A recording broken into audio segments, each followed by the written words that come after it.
Et on en parle tout de suite avec notre invitée, Joanne Per Yorana. Yorana. Merci d'être sur Polynésie la Première. Ce soir, vous êtes la présidente de l'autorité de la concurrence.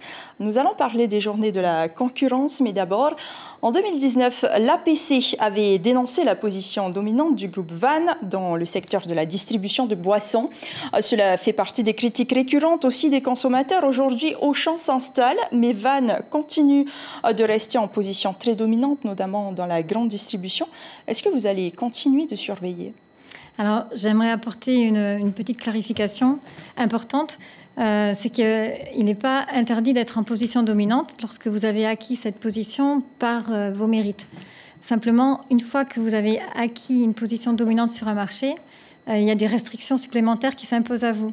Donc, par exemple, vous ne devez pas abuser de votre position. Par exemple, vous ne pouvez pas discriminer entre votre propre réseau de distribution et les réseaux concurrents quand vous êtes fournisseur, par exemple. Donc ça, c'est une chose. Cela étant dit, concernant spécifiquement l'ancienne Auchan, j'aimerais clarifier aussi ce point parce qu'il ne s'agit pas de l'arrivée d'un nouveau distributeur, puisque les affaires auxquelles vous faites référence, en fait, concernent des changements d'enseigne. En fait, c'est un changement de nom sur des magasins existants et sur un projet en fait qu'on avait déjà autorisé. Mais cela reste un nouveau distributeur. C'est une nouvelle enseigne, mais sur des magasins. En fait, la situation concurrentielle des zones concernées ne change pas puisque ce sont des magasins qui existent déjà, qui vont simplement changer de nom. Alors, il y a 3 ans aussi, l'autorité proposait d'abord de supprimer les PPN ou auquel cas réduire la liste à quelques produits alimentaires et non alimentaires de base en pleine crise du coût de la vie. Est-ce que vous pensez, vous aussi, comme votre prédécesseur, que cela profiterait aux consommateurs ? Alors, les PPN, en tout cas l'objectif visé par les PPN est tout à fait légitime puisque c'est une initiative qui vise à essayer de limiter l'inflation et de baisser les prix au bénéfice du consommateur. Maintenant, c'est vrai que c'est un dispositif qui par nature restreint la concurrence. Donc nous, soit quand nous étions autosaisis, soit quand on est consulté par le gouvernement sur des mesures comme celle-ci, notre rôle se limite à émettre des recommandations pour viser à limiter le plus possible les restrictions de concurrence qui sont apportées par ces mesures-là.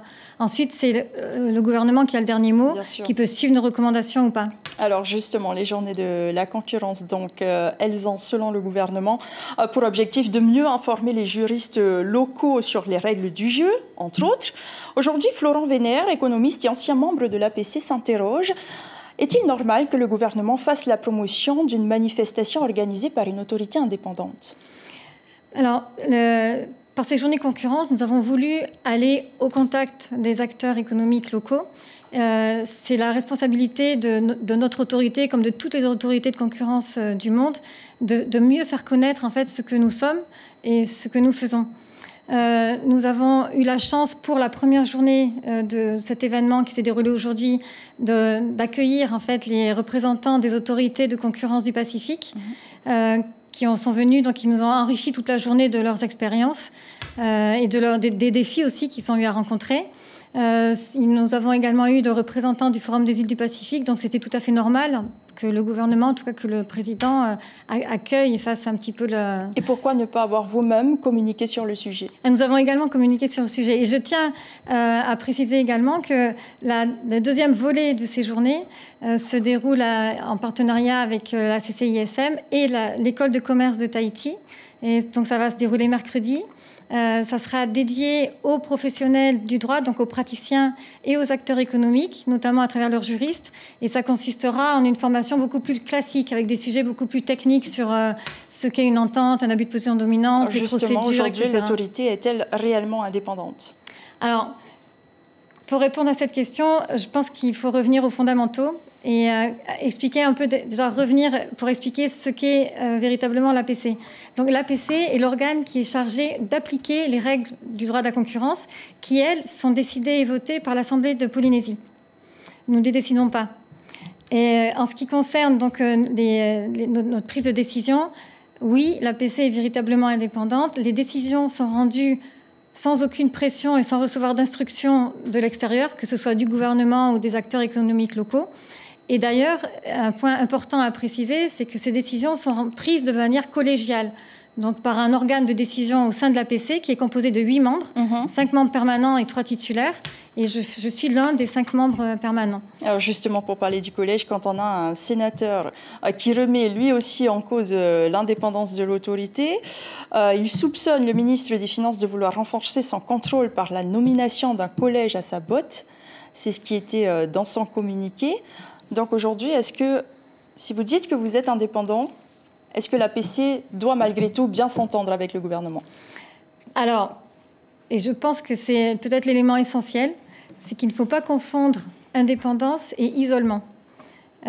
Pour bien faire son travail, l'APC, comme toutes les autorités de concurrence du monde, a la responsabilité d'entretenir des bonnes relations avec le gouvernement comme avec tous les acteurs économiques locaux, parce qu'on ne peut pas faire bien son travail si on ne va pas sur le terrain pour comprendre comment ça fonctionne en pratique, comment fonctionne l'économie, comment fonctionnent les acteurs économiques.